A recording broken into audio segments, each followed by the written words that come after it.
Hi everyone, welcome back to our week 3 part 2 video. We've been talking about self-publishing. We were mentioning the ideas of the aggregator and the print on demand, looking at the Vanity Press, for example, the retail sales codes that we need, and a lot of that information is useful for the process of self-publishing books. Now I want to talk a little bit more specifically about self-publishing music.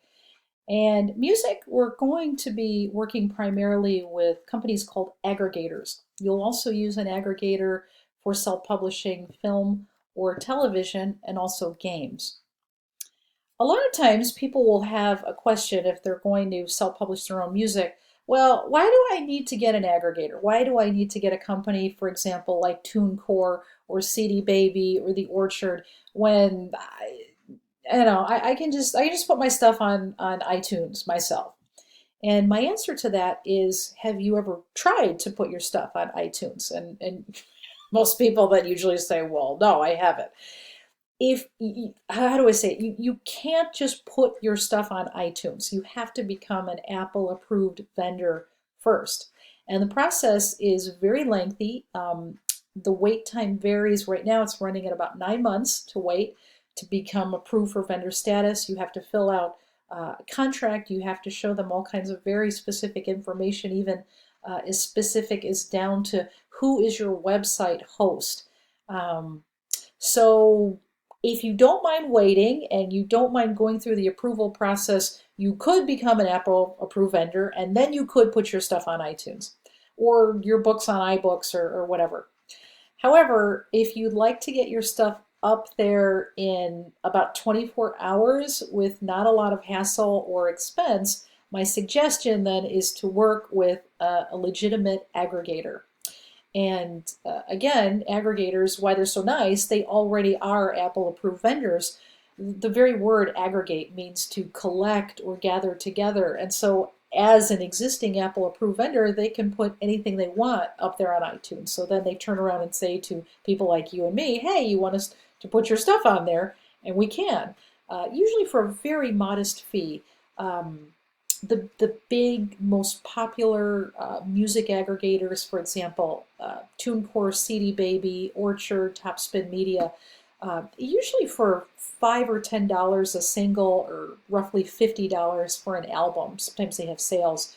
They'll put your content up there for you, depending on how long the wait list is. Usually it'll be up in a day, maybe 2 days if they're really busy. Usually after you pay your startup fee, you'll then get, in some cases, as much as 100% of your royalties. You keep your copyright, you set your own retail sale price, and it's typically a non-exclusive distribution deal, meaning they'll upload your content to multiple sites simultaneously. If you then wish to use other companies for other aspects of your business, you're perfectly free to do that.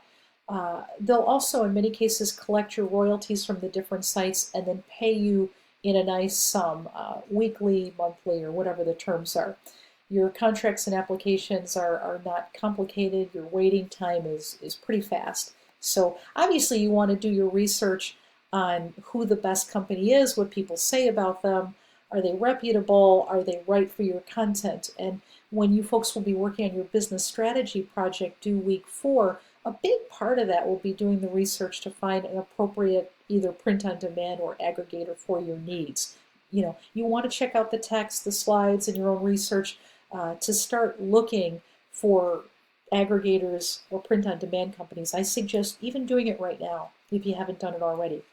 So as I say, aggregators will help you with your distribution. They'll also, in some cases, help with marketing, fan base development, licensing, merchandising. Some even help with public relations and bookings. So like anything else, you would upload your music to them the same way if I was using a print on demand, I would upload my book to them. You use very typical formatting. For books going to a print on demand, for example, I would send a Word doc or a PDF file. For music files, MP files are usually what they're looking for. The good companies, if you're also doing hard copy in a digital, in addition to digital distribution, they'll provide a barcode for you if you don't already have one.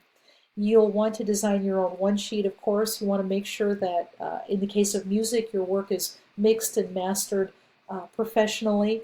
You'll probably want to design a very nice, attractive CD cover for it, artwork for it, and so on. If you don't already have a one sheet, as I mentioned, you will need one. And once again, the details of the one sheet, you've got the artist name and logo. It says new release on it. There's usually a catalog number, a UPC, list price, release date, the street date. The release date and the street date are different. The release date is when the album technically comes out. The street date is usually a couple days or even maybe weeks later when it actually starts to appear in stores, hard copies, of course. And then the artist bio, some key selling points, track listing, synopsis, cover art, and so on. Okay.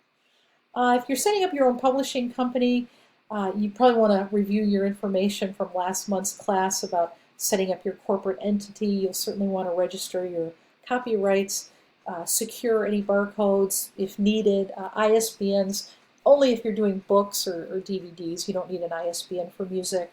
And you'll, again, want to sign up with a good print-on-demand or aggregator for your wholesale and retail distribution. And also, they might help with marketing, too. If you need to join any performing rights organizations or Harry Fox or Song Trust, Sound Exchange, you'll also want to think about doing that, too. Here's setting up your corporate information, setting up your company, and so on, the legal aspects.